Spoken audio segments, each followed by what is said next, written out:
Welcome to the deep dive.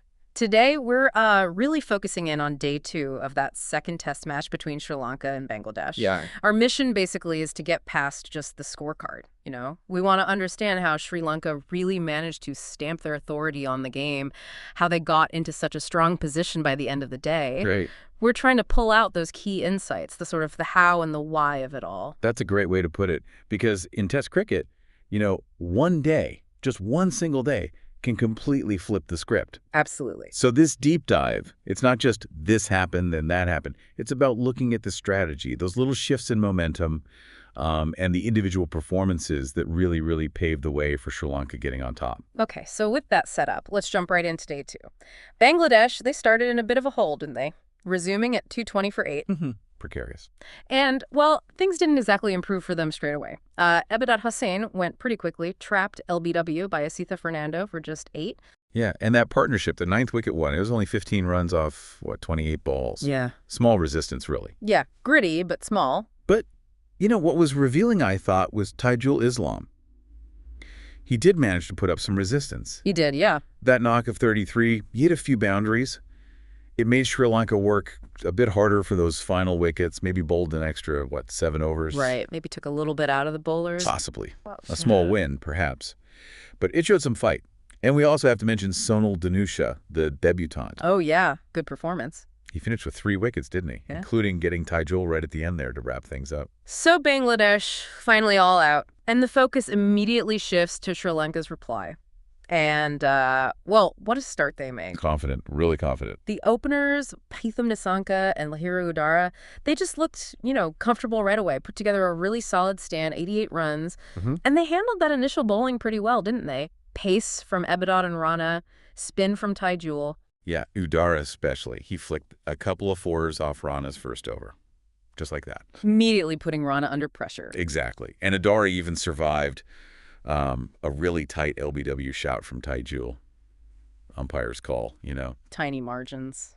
Could have changed things early. It could have, but it didn't. And then Nissanka, he wasn't hanging about either, hit 2 4s in a Rana over himself.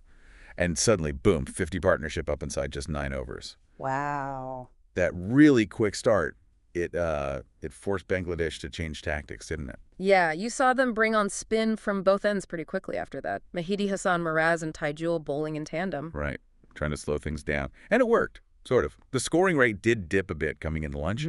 Sri Lanka went in 83 for no loss. Still a great position. Oh, absolutely. Yeah. But that opening stand, that 88-run stand, it finally broke just after lunch. 3rd over, I think. Yeah, Taijul got Udara. WW. But crucially, Bangladesh had to use DRS to get it right.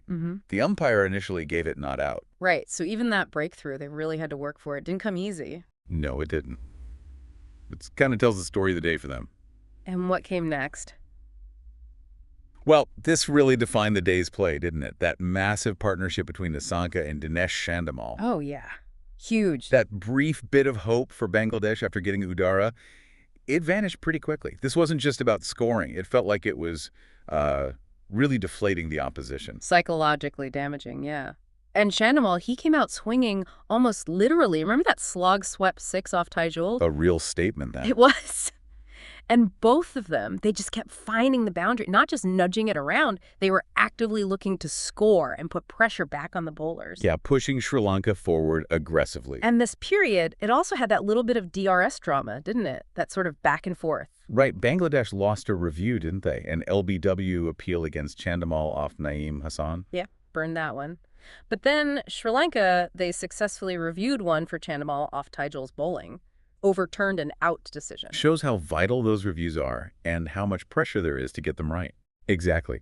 And Chandimal, he wasn't fazed by any of it, just kept going, brought up his 50, and Sri Lanka went into tea, 190 for 1? Yeah, 190 for 1, totally in control. Completely dominating. Then the third session starts, and we see Nissanka cop a nasty blow, right? A really well-directed bouncer from Rana hit him on the helmet. Yeah, that looked painful. A proper test. But, he just changed his helmet, had a quick check, and carried on like nothing happened. Remarkable resilience. It really is. And then, almost adding insult to injury for the bowler, he brings up his 100 shortly after. With a 4, off the same bowler, Rana. That's test cricket for you. Mental strength right there. So Nissanka ends up unbeaten on 146. Chandimal was on 93. They were just scoring so freely. It felt like the Bangladesh bowlers had a kind of run out of ideas, couldn't stop the boundaries. They looked pretty tired and deflated, I think. Chandimal got himself into the 90s with another boundary, slashed one off Rana. Looked set for his 100, too. But he missed out, didn't he? Agonizingly close. Yeah. Fell for 93, tried a reverse sweep off Naeem, and it didn't come off. Gave Bangladesh a wicket, finally. A much-needed wicket for them, but only their second of the day. Exactly. And then, to sort of sum up their day, they wasted another review right at the end. Oh, yeah, on the night watchman, Prabhath Jayasuriya. Mm-hmm. A desperate appeal, really. And then Jayasuriya edges the next ball for 4 through the slip sauce, Mominal, I think it was. Right, in what turned out to be the last over before bad light stopped play. So Sri Lanka end the day, 290 for 2, a lead of 43 runs, and just 2 wickets down, a commanding position. So summing up this deep dive into day 2, the key takeaway really seems to be Sri Lanka's batting. Those big partnerships, the resilience, especially from Nissanka and Chandimal, they didn't just score runs, they systematically took the game away from Bangladesh. Yeah, absolutely. It was clinical in many ways. They identified the moments to attack, absorbed pressure when needed, like Nissanka after the blow, and just built relentlessly. A real masterclass in constructing a test match innings. It was. And, for you listening, here's something to think about.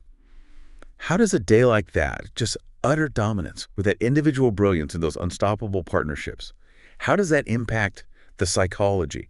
It's not just the 43-run lead on the board. Right, it's more than the number. Exactly. Right. What does this deep dive tell us about the mental blow landed on Bangladesh? How does that kind of day affect their mindset, their belief, heading into the really crucial next days of this test match? Something to mull over.